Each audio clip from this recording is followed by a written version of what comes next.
Ladies and gentlemen, thank you and welcome to The Bald Fox. So every so often, as I go through creating content and providing information out there for the listeners, I want to pay attention to a lot of things that, I feel are important. There's hundreds of different podcasts out there, and they all have different kinds of ideas of what they are and what their audience is. Here on The Bald Fox, obviously we want to educate, we want to motivate, we want to share experiences with you guys. We want to introduce new people and products. But most importantly, we want to make sure that we're giving our audience something of substance. So today I want to kind of go to the root of things and really get down to how we inspire not only ourselves, but others. So what I'm going to do is I'm going to talk about different areas that I believe should inspire us or be motivational in kind of our growth in where we go in life, with our loved ones, with our friends, business opportunities, things that sometimes we forget, and we all know it. We all know what they are. We just sometimes put our own mental blocks up from allowing us to get there. So I want to start off, and this is a big one for me because I've experienced this a lot in my life, and I believe this is immensely important for all of us to realize because it becomes very scary and fearful for people. So if you've ever tried, if you've ever failed, no matter what, try again, fail again, fail better. Here's the thing. If you never try, you never know. You can never succeed if you never try. But the biggest things that come out of failing is knowledge. When we fail at something, we have to realize what it is that we did wrong. So now moving forward, we're able to identify what we've done wrong and what we need to do to improve it. How do we do it better? How do we not make the same mistakes that we've made previously? So it's the old saying that it doesn't matter how many times you get kicked down. It's about how you get up. Sometimes you get beat up pretty bad. You get more bruises and cuts and hit probably more than you believe you're capable of handling. Sometimes you feel like you don't want to get back up. I don't want to try this again. I don't want to go through this type of pain again. But you're strong. You've already survived this. So you're already a survivor. And now being a survivor, you have knowledge. You have experience. You have the ability to stand back up and brush off and go, okay, even if you're starting from nothing, you're starting with knowledge and the ability to know how you did it once and the areas that you need to improve to do it again. So do not be afraid to fail. It doesn't matter if it's your job, in a relationship, with your kids. None of us are perfect. In spite popular demand of what we think or we hope, we're not. And it would be wrong to have such expectations to believe that we're not going to fail. If you have walked through life and you've had 0 failures, then I would please ask you to reach out to me because I really want to know what you have going on. Maybe we need to put you in a lab and and put you through some testing and see what we can do to multiply you. But for the rest of us, failure is success, because through your failures, you will ultimately get to where you want to go. Now, there's a lot of things that you have people in this world that some are very optimistic, some are not. Think about being optimistic. Optimism is a faith. Okay, it's a faith that leads to achievements. Nothing can be done without hope and confidence. So being optimistic about something, some people go, "Oh, you're so optimistic." I've heard people tell friends of mine, "You're so optimistic that you're all over the board and you're trying to do everything." What it is that you have somebody that has dreams. They have ambitions and goals.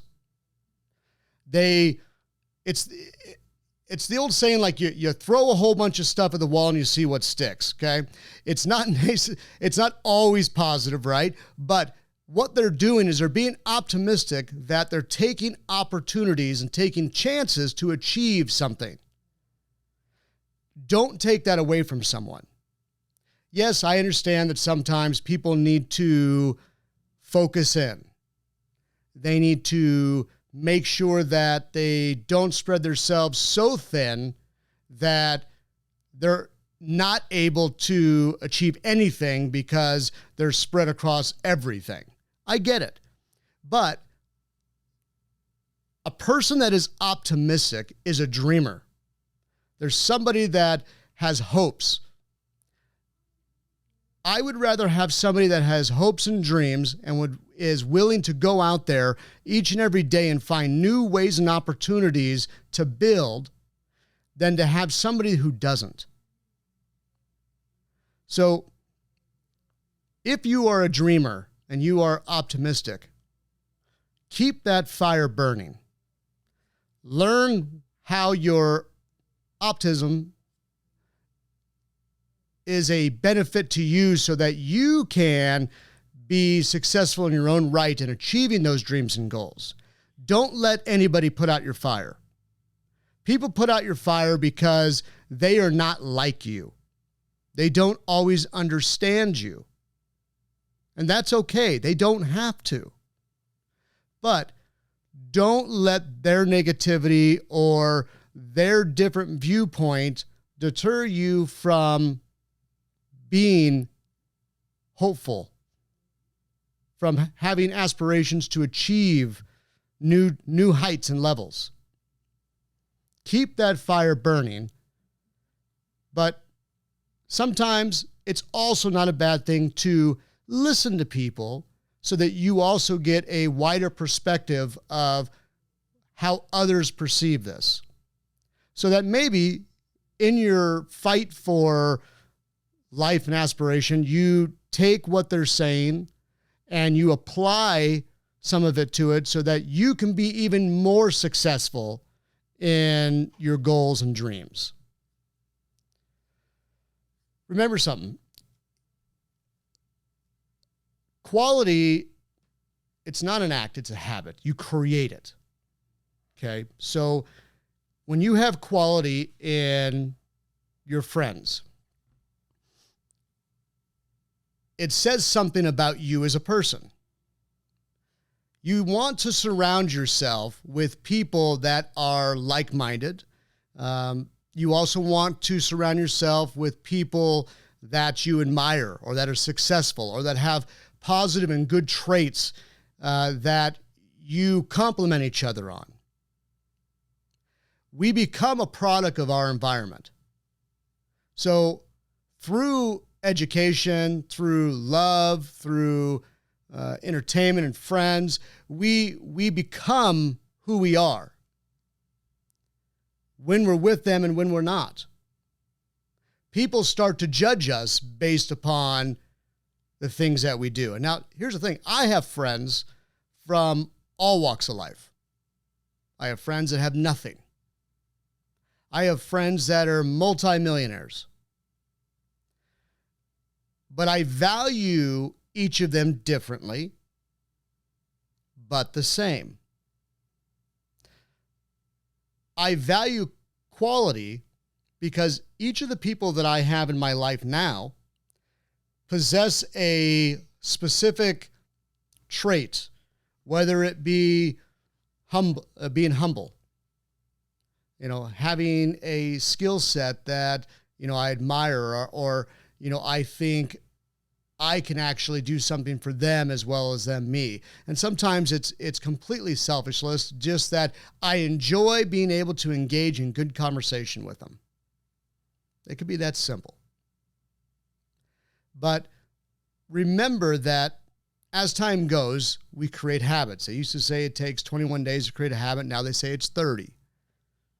Obviously, that tells me we're getting a little bit lazier, so it takes us a little bit longer. But we don't want to lose that, right? And just because you have a lot of friends in quantity doesn't mean it's quality. You have acquaintances and you have people you really truly call your friends.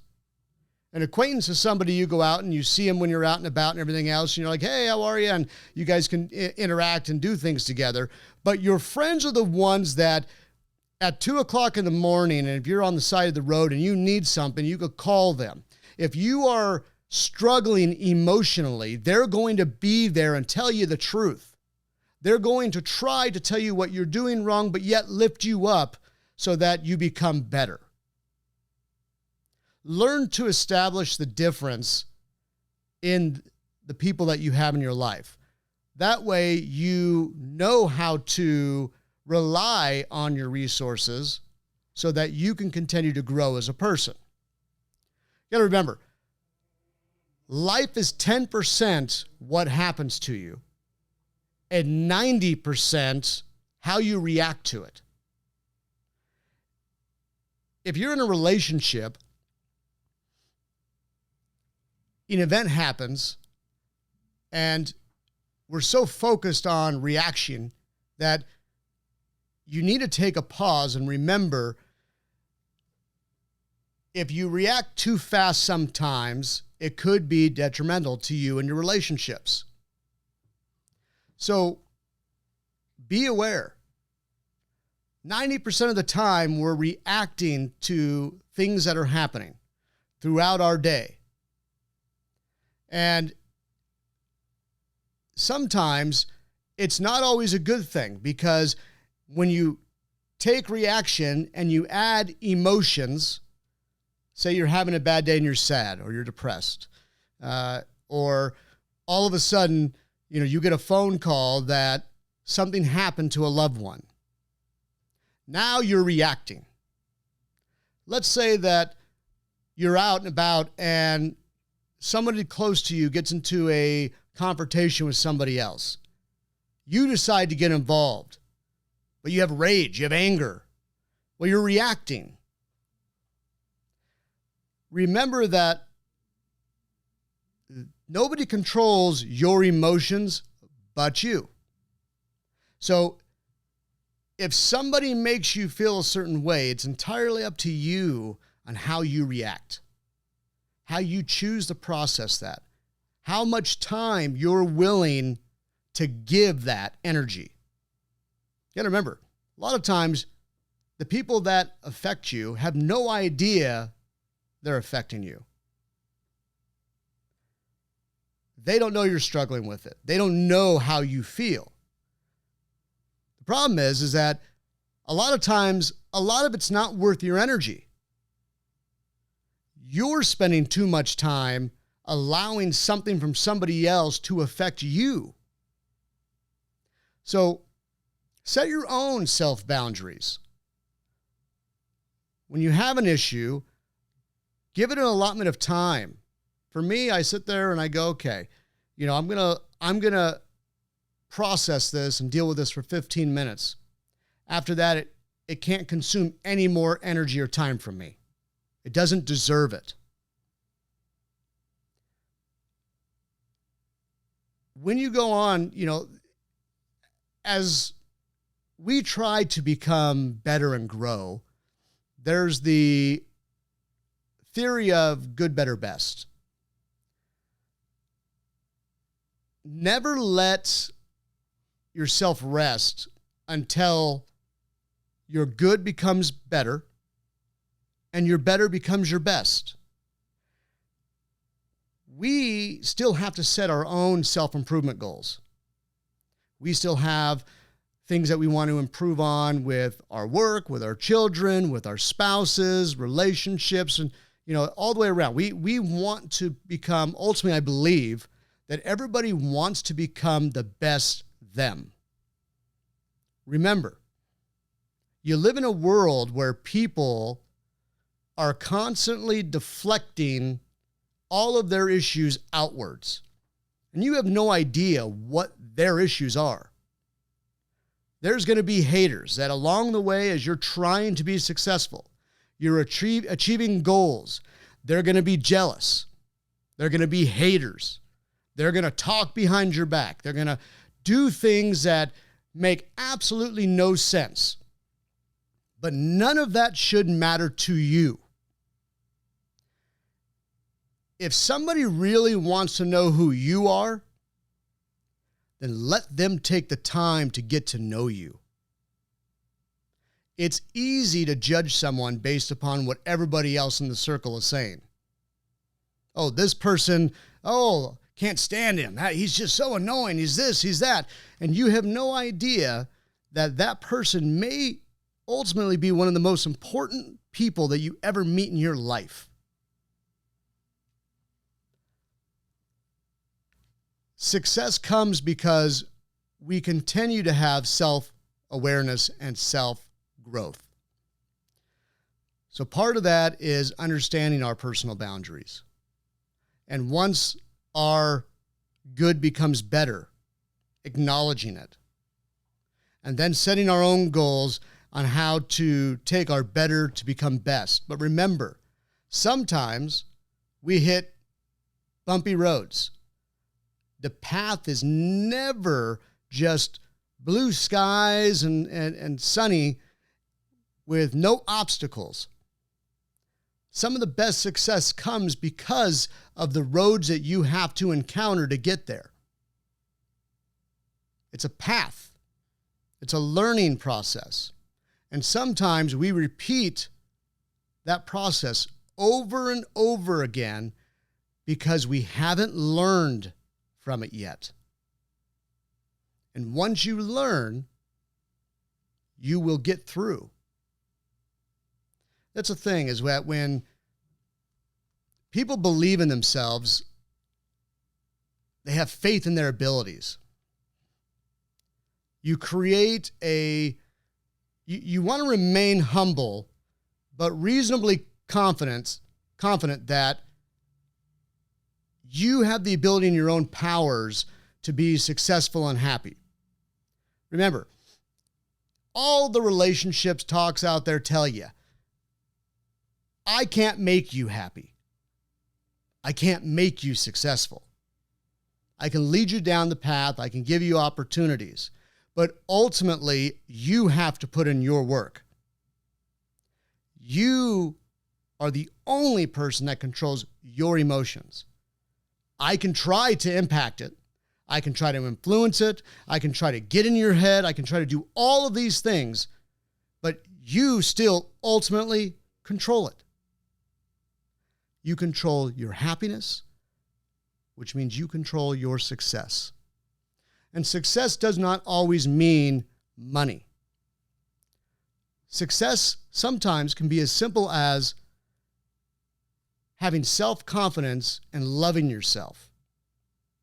I often talk about this because our greatest weaknesses lies in giving up.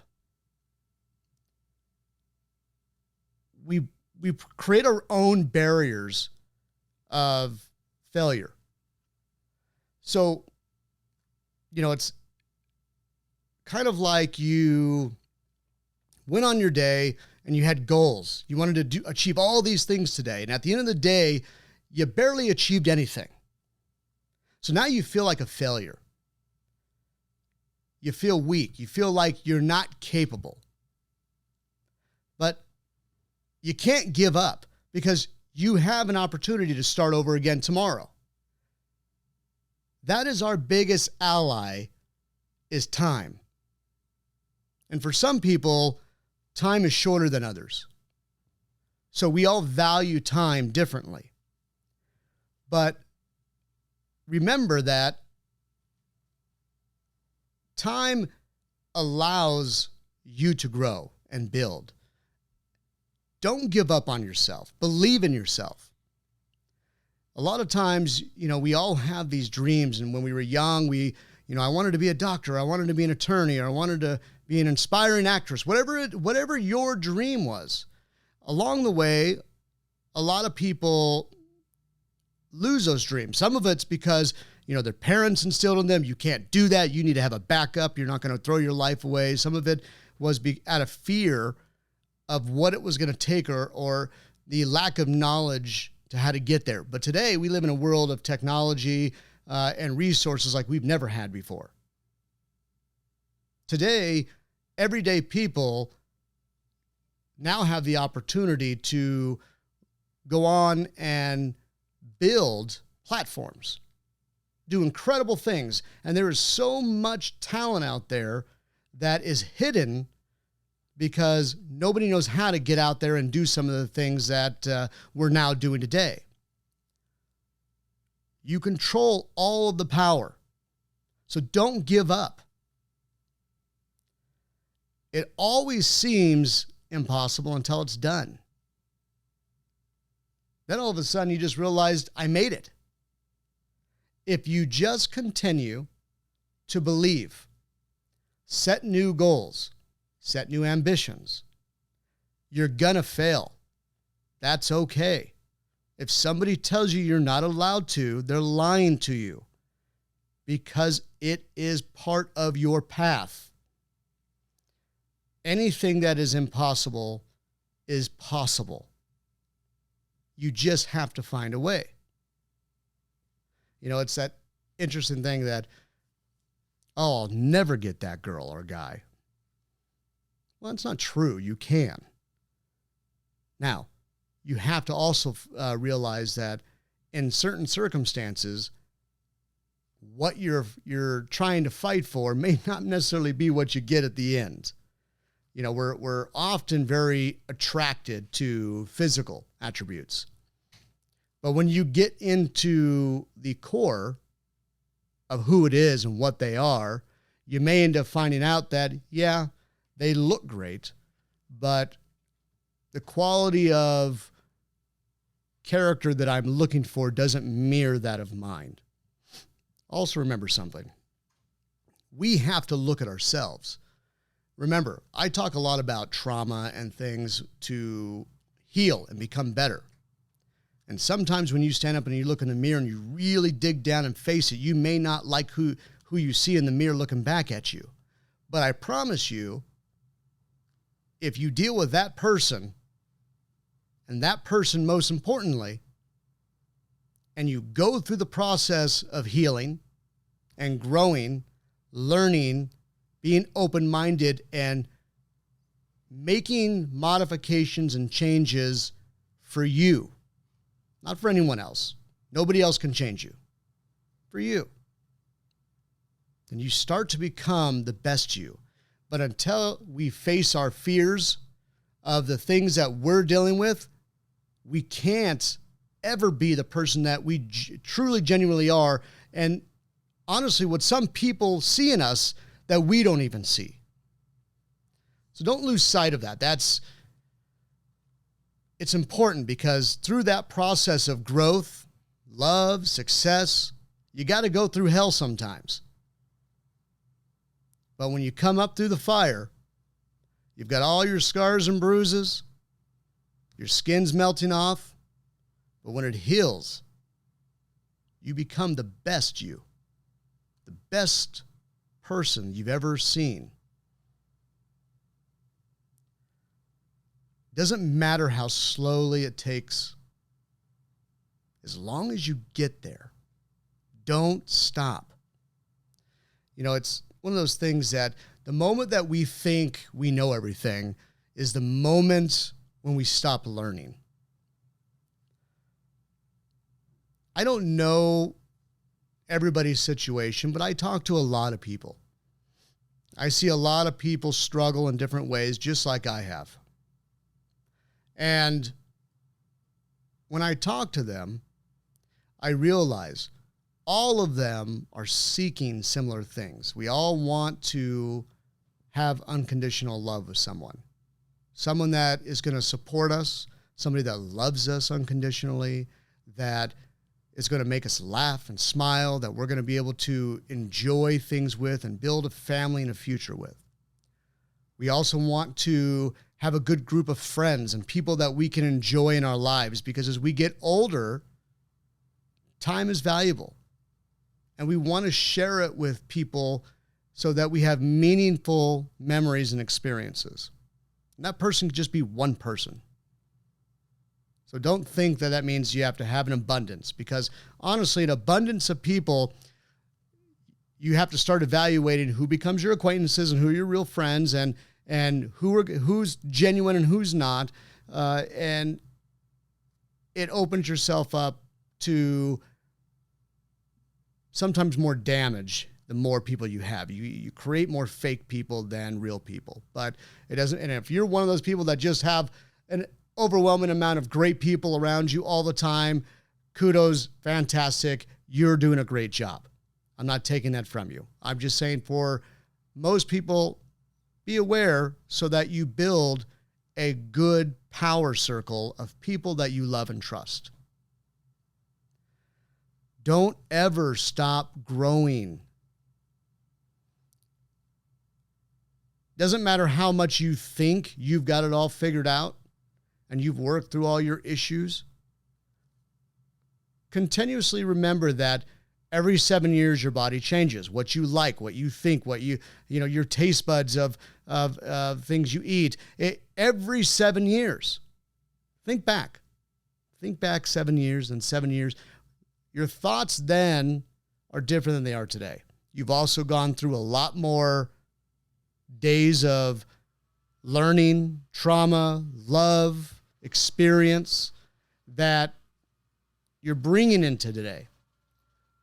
Some people are still getting lost in their emotions and struggle. For those people, if they're in your circle, try to find healthy ways to be supportive, to help them be able to talk about these things. These aren't easy things to talk about. Nobody wants to tell you, hey, I was having a rough day and I thought about killing myself. Or, you know what? My wife's cheating on me and doing something, and I just want to go drink the misery away. I don't even want to think about it. Or I lost a loved one, or I lost my job today. I'm fighting with my brother. Whatever it is, remember, we all go through things. Every person you see has a different makeup on underneath. We don't know what it is. We're not mind readers. It's not where we can look at somebody and say, hey, this guy's trauma is, a level 8, where this person's trauma is a level 2. We don't know. But we do know that a lot of times their reaction is based upon the things that they're going through in their life. And somebody you meet today may be more monumental or impactful than somebody you've known for years. So don't discount that either. We have to learn, but just be aware. So as we go through, remember, life is amazing. We have an opportunity each and every day to start over and continue to build amazing things. And at the end of the day, when I am sitting there on the last days of my life, I hope that I've learned from my mistakes. I've grown from my failures. And I have repaired a lot of the meaningful relationships in my life. And I have fulfillment and love. I hope to inspire other people so that they also know There are a lot of people out there just like you. They're afraid to talk about it just like you. But you know what? It doesn't always have to be serious. It can be fun.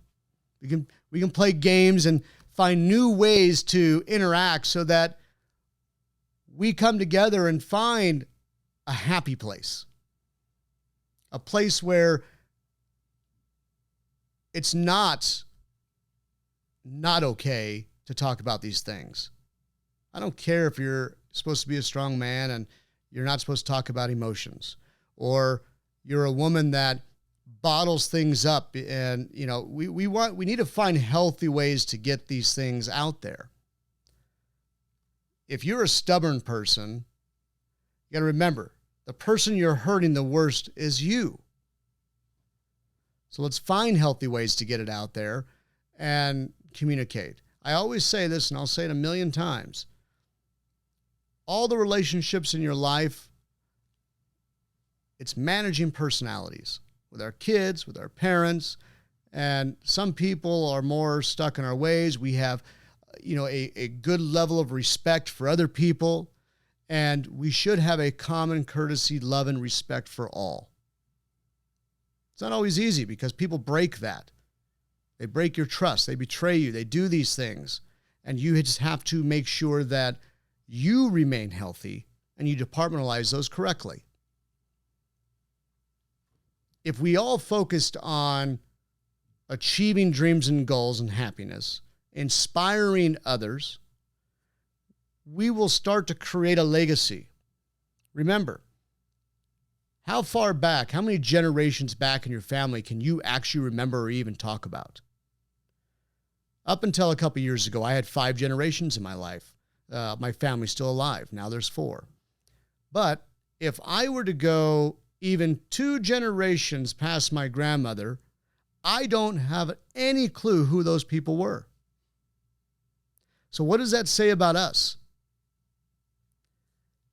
Does that mean that 2 generations past my grandkids, they won't know who I am either? Our time here on earth is limited. It's a small window in the totality of life. So why not make it monumental, make it happy, make it enjoyable? Share love, share knowledge. Our minds are our best and worst enemy. And we are our worst critics on ourselves. We beat ourselves up more than anybody else can. So why don't we find a way to be our own, best cheerleader without imploding an ego, but, making sure that there's a good balance. What I hope for is through the upcoming episodes and the life of the bald fox, that we find fun ways to process and heal. We bring entertainment to life. We have fun. We share stories. And most important, we inspire. That's it for today, guys. Welcome to the Bald Fox. Looking forward to seeing a lot more in the future. Take care.